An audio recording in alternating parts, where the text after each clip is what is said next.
Hello everyone အားလုံးပဲမင်္ဂလာပါရှင်။ဒီနေ့တုံတို့မနီးက equation လေးတုံပြီးတော့မှ line တွေပေါ့ line တွေကိုကြည့်ပြီးတော့မှ equation ရွေးမယ်ပေါ့နော်။မနေ့တုန်းကပြောလိုက်တဲ့ formula လေးကိုပြန်ပြီးနှွှဲရမယ်ဆိုရင် y equal to mx plus b y equal to mx plus b m မှာ m က slope b က y intercept equation တစ်ချောင်းကိုကြည့်ပြီးရနဲ့ slope တန်ဖိုးတန်းထုတ်ရရမယ် y intercept တန်ဖိုးတန်းထုတ်တတ်ရမယ်ဒါလေးကိုမရသေးဘူးဆိုရင်တော့အရင်ဗီဒီယိုလေးကိုတေချာပြန်ကြည့်မှရပါမယ်နော်ဒီပုံလေးကိုကြည့်ပြီးတော့မှ equation လေးရွေးကြည့်အောင်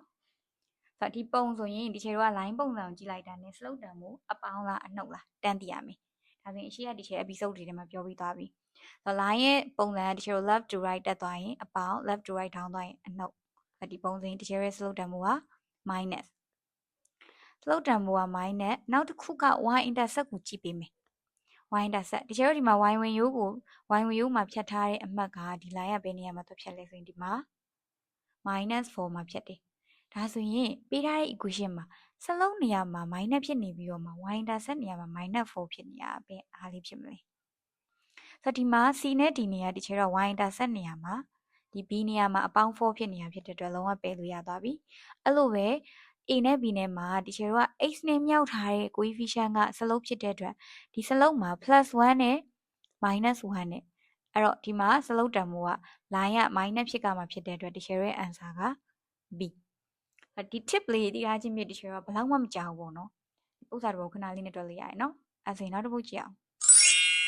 okay ဒီပုဒ်စာလေး try ကြည့်အောင်အရင်ဆုံးဗီဒီယိုလေးကို pass ပြီးတော့ကိုယ့်ဘာသာကိုဖြည့်ကြည့်မယ်နော်Okay ဒီမှာဆိုရင်ခုနကလိုပဲဒီချေတို့ကပုံပုံကြည့်တာနဲ့စလုတ်တံမိုးကအပေါင်းလားအနှုတ်လားအရင်ဆုံးစဉ်းစားမယ်ဒါဆိုဒီပုံဆိုရင်ဒီချေတို့ဘယ်ကနေညာကိုတက်သွားတာမလို့ဒီချေတို့ရဲ့စလုတ်တံမိုးကအပေါင်းဖြစ်မယ်နောက်တစ်ခု y intercept ကိုကြည့်မယ် y ဝင်ရိုးကိုသူဘယ်နားဖြတ်သွားလဲဆိုဒီနားမှာဖြတ်သွားတယ်ဒါဆိုအဲ့နားမှာဒီချေတို့ရဲ့အမှတ်က -1ဒါဆိုရင် y intercept နေရာမှာ +1 ဖြစ်နေတဲ့ a နဲ့ b နဲ့ကိုပယ်လိုက်မယ်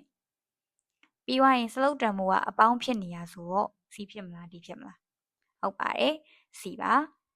ဘာလဲဆိုတော့ y equal to mx plus b ဖြစ်တဲ့အတွက်ဒီချေတို့ x နဲ့မြောက်ထားတဲ့ကောင်စလုံးမလို့အပေါင်းဖြစ်ရပါမယ်ရမယ်နော်ဒါဆိုရင်နောက်တစ်ပုဒ်ကြည့်ကြအောင်